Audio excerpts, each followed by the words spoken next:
and my friends used to come down and sneak on the train when we were little kids and just explore, and we really didn't even know where any of the spots were. We just got out and pushed around.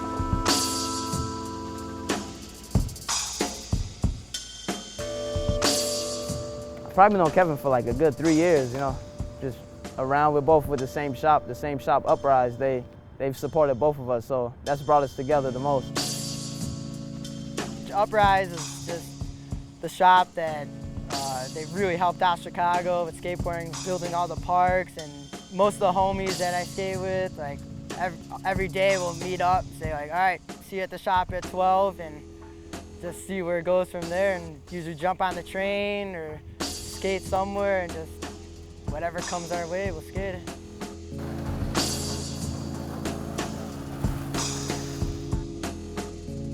You can actually skate anything you really want to, like looking out the window, seeing like crazy spots, like what is that? You know, just trying to find anything you can get creative on. Downtown Chicago is just full of new possibilities for a young kid, even an older kid now. Like, they're always building new stuff, and like I really enjoy skating everything, like weird sculptures that you could wall ride and like anything really.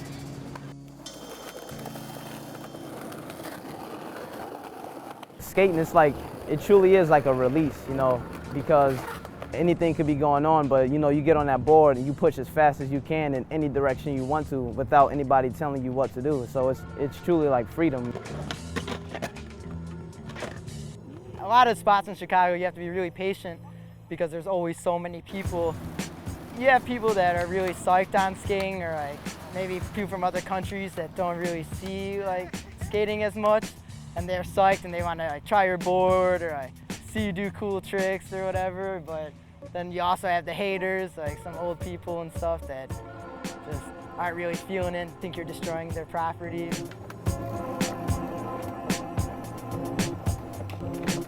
Skating downtown, a lot of federal buildings, and the cops don't like it, the security guards don't like it, get called, so you gotta go out there, you gotta get work done. You know, there are a couple of spots where you can go and put in work, but mainly like if you want the scenery of downtown, you know, it's like you gotta go there because the cops, they're ready to just take you down for whatever reason, I don't know.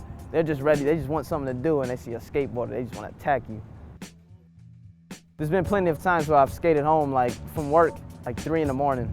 Like that's when it's probably the most quiet. Like the city definitely sleeps because there's nothing really going on, so you could just skate down the street. There's basically a lot of cuts and like a lot of like spots that are tucked away in the city. Like you gotta really search to find, or spots where you wouldn't even see value if you weren't a skateboarder.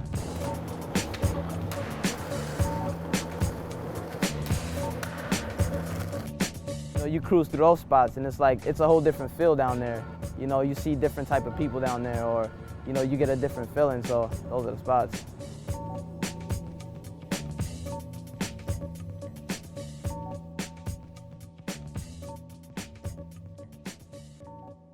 Chicago has a lot of interesting spots, but there, if you go down the city exploring, you'll see a lot of curb cuts. You'll see a lot of like, just a lot of natural waves just in, you know, in the concrete where you could just, you know, you can go there and have a good time, do ollies as long as you want, you know. I mean, the cars, they don't see you, you know, they don't really see you. You're coming out of nowhere. There's like, they're driving and then they're probably like, what's going on here? Is somebody on a skateboard, like, what? Like. Most of the ground in Chicago isn't perfect because we have really harsh winters and it just destroys the ground. They put salt all over it. Half the spots you'll go to that aren't downtown have just pebbles and concrete.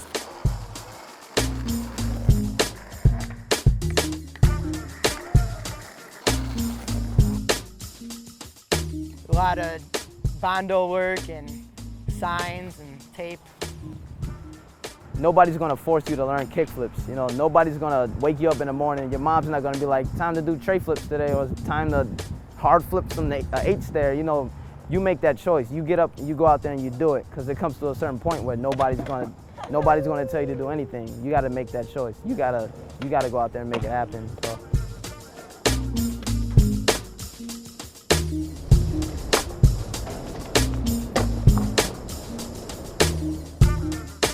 when I was around 12, you know, me and my brother would watch Beat Street, you know, and like just get cardboard, go in the basement, just try to do windmills for whatever reason. I don't know, but we just tried to do windmills, and he got windmills and then I got them. But my friend, he took my brother to alternatives, and then my brother took me. And the first day I went there was actually like a battle between like everybody in there, so there was two different sides. And it came to my turn, so I had to go out there and do my thing. Basically, alternatives, it's like a family youth agency, and they're responsible for a lot of different like activities to go on in the community.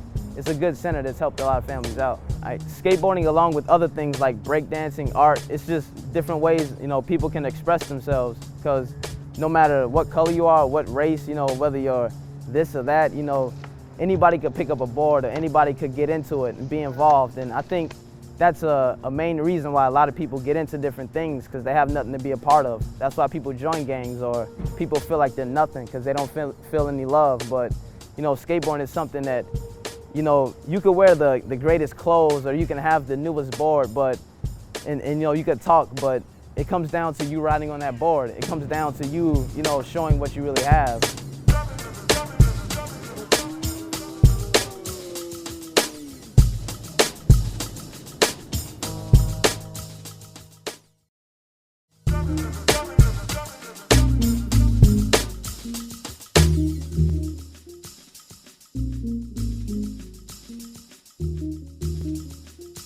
My name is Devin Apollo.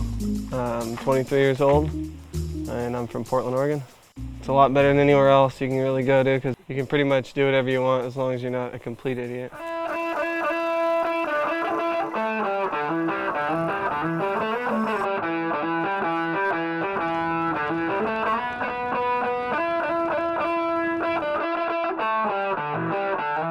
I always try to find new spots. That's like pretty much what I do.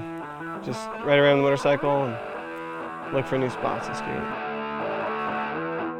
I like looking for skate spots to find some like unique spot. I'll go in spurts where I want to skate bank stuff, so you guys came around the time where I wanted to. A lot of people who come to Portland, Oregon, they come to skate the parks because they think Portland doesn't really have that many spots, but it does. The people that skate Burnside just, you know, they usually stick to the parks or Burnside, but everybody kind of takes skateboarding a lot less serious than California for sure.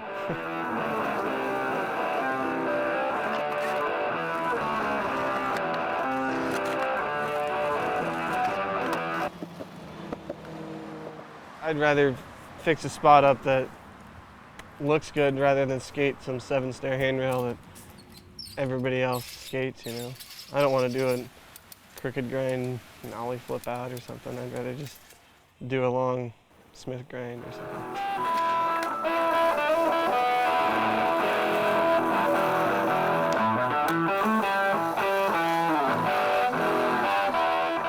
I don't really like to warm up too much. Like, I'd rather just get it done and over with.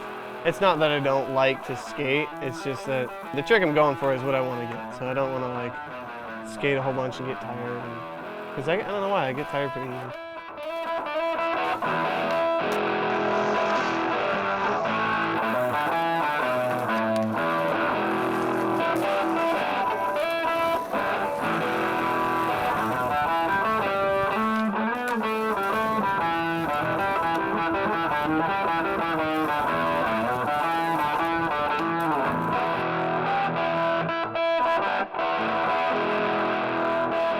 So much other stuff that I try to, that I'm doing too. Like, I'm getting into motorcycles, and I keep all my bikes pretty much in my backyard.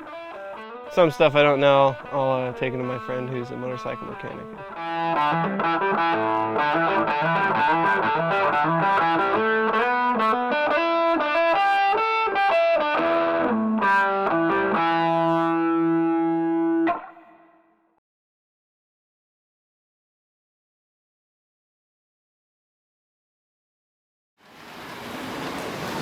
If you're like a creative kind of person, then you need to be doing something all the time. And like skateboarding is a really good way of looking at something and doing something on it that no one's ever done. And it's more a creative outlet than a sport, really.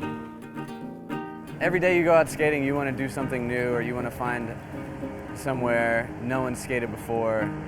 I mean, it's the same thing with music. It's like, you know, you're trying to make a song no one's ever heard before and like play it a certain way that's better, you know, something like that.